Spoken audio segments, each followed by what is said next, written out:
Hey guys welcome back to the P square salon. Ma'am के hair देखो कितने ज़्यादा ड्राई डैमेज है ना, बीच में से टूट भी रहा है, ब्रेकेज हो रहा है। हेयर फॉल नहीं हो रहा है, हेयर फॉल की इतनी टेंशन नहीं है मैडम को, ब्रेकेज बाल बीच में टूट टूट कर जा रहा है, जिसकी वजह से ना वो थिनिंग हो रही है बालों में, पोनी एंड में बल्क नहीं आ रहा।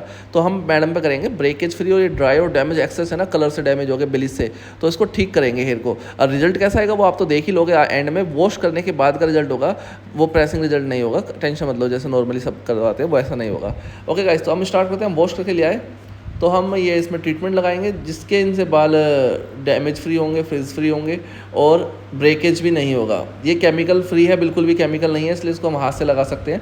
ये जस्ट लाइक स्पा का बहुत हायर वर्जन स्पा है, हायर वर्जन यूँ मान लो, कोई केमिकल नहीं है, आप समझिए। देखो बिना ग्लव्स के लगा रहे हैं ना, काफ़ी बार तो आपको मैसेज देने के लिए हमें करना पड़ता है, नहीं तो हम प्रोफेशनलिज्म में फिर कमेंट्स आते हैं कि ग्लव्स लगाया करो, प्रोफेशनल लगता है, प्रोफेशनल लगता है। अरे नहीं यार, आपकी बात तो सही है, बट ना काफ़ी बार ना चीज़ों को समझना पड़ता है। मैंने इसका एग्जांपल पहले भी दिया आपको।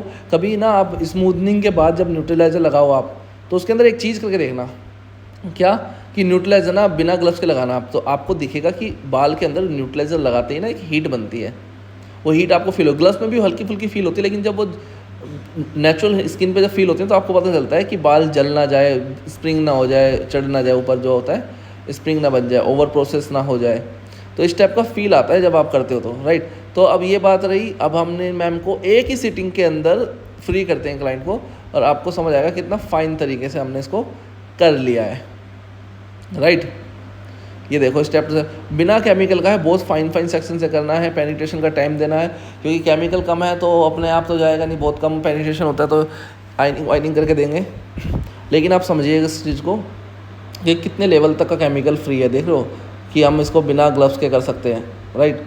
तो ये चीज़ें आप हमेशा अपने माइंड में रखिए, कोई वो नहीं करना है ऐसा कुछ भी कि क्या है। आप देखेंगे जो अभी मैंने स्टार्टिंग में इनका बिफोर दिखाया था, बिफोर के अंदर आपने एक चीज़ नोटिस करी होगी कि बाल बिल्कुल ही ड्राई और डैमेज और फ्रीज हो गए हैं, ब्लीच विलीच करा करा के। अब जैसे जैसे पेनिट्रेशन लेगा ना तो उसको अच्छा करता चला जाएगा हेयर को, राइट। ये चीज़ें भी आपको नोटिस करनी है। ओके गाइज, इतनी सी बात है। सो स्टेप टू स्टेप आपका ट्रीटमेंट तो आप देख ही रहे हैं, कर रहे हैं। केमिकल नहीं है तो हैंड्स में भी कोई इन्फेक्शन या क्लाइंट को भी टेंशन नहीं है। अच्छा एक चीज़ और है, जब इसमें केमिकल नहीं है तो मैं रूट्स पे क्यों नहीं लगा रहा हूँ, तो ये बात आपको भी नोटिस करनी है। कितना भी अच्छा ट्रीटमेंट क्यों ना हो, फिर भी आपको रूट से तो प्ले करना ही नहीं है, क्योंकि कितना भी अच्छा ट्रीटमेंट होगा उसमें फिर भी 1% तो केमिकल, इसका प्रिजर्वेटिव, इसको इस फॉर्म में रेडी रखना तो है ही ना यार। तो ये आपको ध्यान रखना है, बहुत छोटी सी बात है, इतनी सी कि कितना भी अच्छा ट्रीटमेंट क्यों ना हो, आपको रूट्स से तो दूर ही रखना है। ये चीज़ जितना जल्दी और जितनी बारीकी से समझ जाएंगे ना, उतना फ़ायदा आपके लिए, क्योंकि प्रोडक्ट कुछ भी हो, आपको फिर भी रूट्स को कभी भी डैमेज की तरफ नहीं लेके जाना है, राइट। ओके, अब एक चीज़ और दिखाऊंगा, जब इसमें प्रेसिंग होगी ना तो बालों में एक चमक आएगी, हैंड टू हैंड आएगी। और वॉश होने के बाद जब वो H2O से दोबारा मिलता है ना, जब उसके अंदर पेनिट्रेशन होता है वॉश का, उसके बाद एक नेक्स्ट लेवल और चमक आएगी।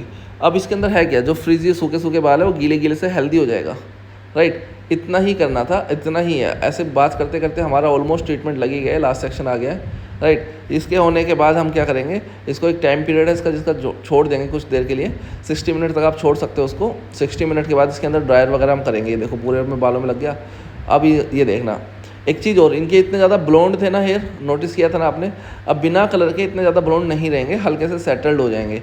ब्लोंड था पूरा बैक से नीचे से, लेकिन वो ना उतना नहीं रहेगा। देखो आपको दिखाऊंगा मैं कि जो हल्का सा डार्केस्ट ब्राउन था वो, मतलब इस पेनिट्रेशन के बाद ना ये उल्टा काम करता है एक तरीके से, कि आपका कलर को ना लिफ्ट नहीं करेगा। ये भी ध्यान रखना, इस टाइप का केमिकल ही नहीं है, लेकिन हाँ जो जहाँ पे है वहाँ पे तो रहेगा, और बालों के चमकने से चमक सकता है। लेकिन एक चीज़ और नोटिस करो ना, देखो कितना पहले ब्लोंड था, आप नहीं देखा तो आप एक काम करिए, आप स्टार्टिंग में इनका बिफोर देखो तो आपको समझ आएगा कि कितना इसके अंदर जो है ब्लोंड था या कितना ज़्यादा बाल फ्रीजी थे। अब एक चीज़ और देख रहे हैं, सेक्शन की देख रहे हैं कितना थिन सेक्शन है, समझ रहे हैं। अब जैसे जैसे आपको लगे कि जहाँ पे कंडीशन सही है वहाँ पे आप मोटा सेक्शन भी ले सकते हो। मैं दिखाता हूँ आपको इसके अंदर 1-2 सेक्शन के बाद कि हाँ ये मोटा सेक्शन ले सकते हो, राइट। तो आपके हैंड्स जोन पे है यार, समझ रहे हो। आप इतनी सी बात समझो कि आप जो भी काम करते हो, नया फ्रेशर लड़का हेयर कटिंग करने में टाइम लगा सकता है, लेकिन वही हेयर कटिंग दूसरा एक ट्रेंड बंदा है, जिसको एक trained hair stylist, experience hair stylist 5-10 minute में भी कर सकता है। तो प्रैक्टिस का फ़र्क है इसके अंदर, ये आपको समझना पड़ेगा। तो प्रैक्टिस से जिनको हो जाएगा, उनको आदत हो जाती है, वो मोटे सेक्शन में भी काम कर लेते हैं, और कैसे भी काम कर लेते हैं। तो ये जो इनको इतना एक्सपीरियंस होता है, इसकी वैल्यू होती है, इनको बेनिफिट। तो अब देखो कोई भी प्रैक्टिस करेगा उसका बेनिफिट तो उसको मिलेगा ही ना। अब प्रेसिंग का टेम्परेचर जब आप मॉइस्चर ट्रीटमेंट करते हो तो 200 से नीचे नीचे रहना चाहिए, 200 मैक्सिमम। 210 अगर बाल बहुत ज़्यादा ही ऊपर से ठीक हैं तो आप कर सकते हो, अदरवाइज 210 230 पे नहीं जाना, राइट। एक्सेस हीट नहीं देनी होती हेयर्स को, राइट। अब देखो जैसे जैसे हो जाए चमक रहे हैं बाल। अब वॉश करने के बाद आपको एक चीज़ और दिखाऊंगा मैं, वो चीज़ मुझे बताना फिर कैसा है, राइट। कि ना हेयर के अंदर एक स्टेबिलिटी आती है, और ये स्टेबिलिटी 1-2 दिन 1 हफ्ते के लिए नहीं होती, ये एज ए परमानेंट टाइप ही होती है। अच्छा खासा चलता है, बट आपको केयर तो करनी पड़ेगी। काफ़ी बार क्लाइंट आके बोलते हैं कि बिल्कुल ही कभी कुछ नहीं कराना पड़ेगा। अरे बाबा, जिस हेयर पे काम हो गया चलो उस पर तो एक बार को मैं मान सकता हूँ कभी कुछ नहीं कराना पड़ेगा, सही है। बट आप एक चीज़ ये भी तो सोचो, कभी कुछ नहीं कराने का मतलब है कि आपकी ग्रोथ ना होए, लेकिन आपकी जो फ्रेश ग्रोथ आएगी वो तो नेचुरल तरीके से ही आएगी ना, नेचुरल ग्रोथ। ये भी तो आप समझो इस चीज़ को, राइट। तो ये चीज़ है, ज़्यादा हेडक वेडक मत लीजिए आप इस चीज़ की, बहुत फ़ाइन तरीके से काम करिए। और बहुत बड़ी इंडस्ट्री है, ज़्यादा वो वाली बात नहीं है। बहुत सलून है, बहुत तरीके के करने वाले हैं। हर दूसरे सलून में, हर एक सलून में अच्छे से अच्छा आर्टिस्ट है, इसलिए वो सलून चल रहा है या फिर खुला हुआ है। अगर जिसके अंदर आर्टिस्ट ही नहीं होगा तो सलून कैसा। तो इतनी टेंशन नहीं लेनी, काम करते रहेंगे आपको चीज़ें क्लियर होती चली जाएगी। अब हमने किया था इसमें आपको रिकॉल करा दूँ। हमने वॉश किया, वॉश अच्छे से किया, उसके बाद बालों को सुखाया, सुखाने के बाद ट्रीटमेंट लगाया जिससे कि इनका ब्रेकेज और फ्रीजीनेस चली जाए हेयर की। उसके बाद हमने पूरे में ट्रीटमेंट लगाने के बाद 60 मिनट्स का होल्ड किया, फिर हमने इसके अंदर प्रेसिंग कर दी। अब जैसे हमारी प्रेसिंग पूरी होगी हम इसको धो लेंगे। सर को धोना है बिना शैम्पू के। आप देखेंगे, चलो अब पूरी होगी ना प्रेसिंग, चलो धो लेते हैं। ये देखो हमने धो लिया, राइट। और ये आ गया इनका ड्रायर के बाद का लुक दिखाऊंगा आपको, जस्ट ड्रायर के बाद। ये देखो, वाओ बोलोगे, वाओ। ये देखो कितना, ये ट्रस्ट मी जस्ट ड्रायर है, वो भी ब्लास्ट, कोई स्ट्रेट ड्रायर नहीं है। इतनी ज़्यादा शाइनिंग। और आपने बिफोर जाके देखना उसके अंदर कितना ज़्यादा ब्लोंड है। मैम का ब्लोंड भी हमने ख़त्म कर दिया।